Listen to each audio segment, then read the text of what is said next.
बारिश की हल्की हल्की बूंदें शहर की सुनसान गलियों को भिगो रही थीं। रात के करीब 11 बज रहे थे। सड़क किनारे एक पुरानी बेंच पर आरव चुपचाप बैठा था। उसकी आंखों में आंसू नहीं थे, क्योंकि रोते रोते अब आंसू भी सूख चुके थे। उसके हाथ में एक पुरानी डायरी थी, जिसके हर पन्ने पर सिर्फ एक ही नाम लिखा था, सिया। आरव और सिया की पहली मुलाकात कॉलेज के पहले दिन हुई थी। सिया की मुस्कान ऐसी थी जैसे किसी अंधेरी रात में चांद निकल आया है। धीरे धीरे दोनों की दोस्ती हुई और दोस्ती कब प्यार में बदल गई, उन्हें खुद भी पता नहीं चला। वे हर शाम साथ बैठकर भविष्य के सपने देखा करते थे। आरव कहता, मैं एक छोटा सा घर बनाऊंगा जिसमें सिर्फ तुम, मैं और हमारी खुशियां रहेंगी। सिया हंसकर कहती, और उस घर के आंगन में बहुत सारे गुलाब होंगे। समय बीतता गया। दोनों एक दूसरे के बिना एक पल भी नहीं रह पाते थे। लेकिन किस्मत को शायद उनकी खुशी मंजूर नहीं थी। कॉलेज खत्म होने के बाद आरव नौकरी की तलाश में दूसरे शहर चला गया। उसने सिया से वादा किया था कि जैसे ही नौकरी लगेगी वह उसके घर रिश्ता लेकर आएगा। कुछ महीनों की मेहनत के बाद आखिरकार उसे नौकरी मिल गई। उसकी पहली तनख्वाह आई तो उसने सबसे पहले सिया के लिए एक खूबसूरत अंगूठी खरीदी। वह खुशी खुशी अपने शहर लौटा। लेकिन शहर पहुंचते ही उसे जो खबर मिली, उसने उसकी पूरी दुनिया उजाड़ दी। सिया की शादी तय हो चुकी थी।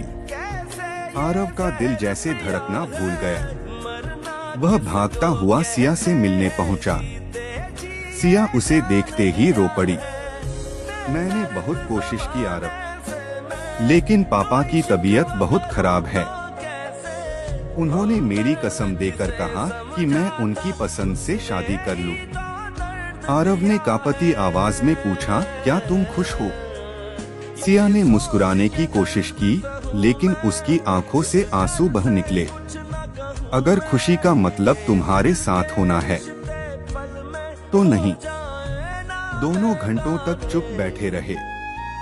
उस दिन किसी ने किसी से कोई वादा नहीं किया, सिर्फ खामोशी थी और टूटते हुए सपनों की आवाज। कुछ दिनों बाद सिया की शादी हो गई।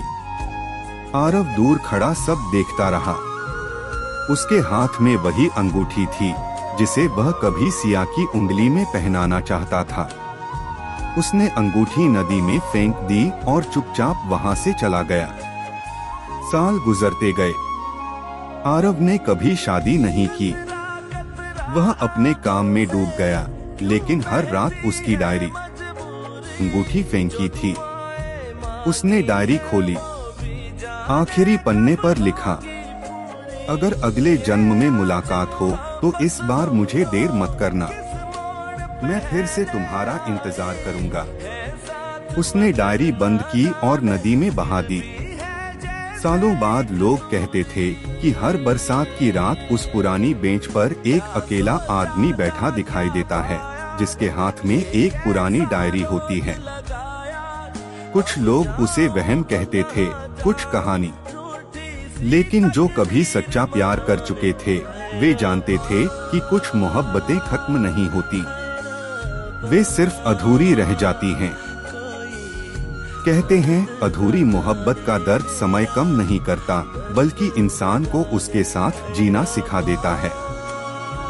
आरव ने भी जीना सीख लिया था, लेकिन मुस्कुराना भूल गया था।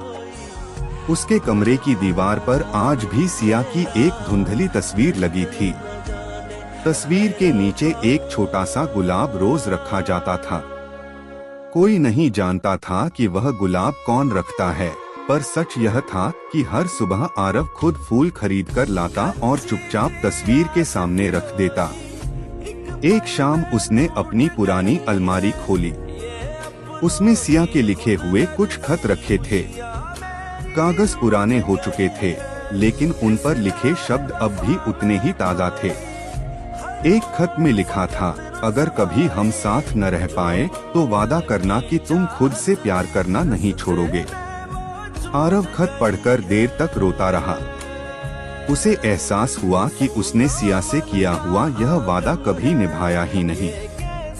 समय और आगे बढ़ा। उसके बाल सफेद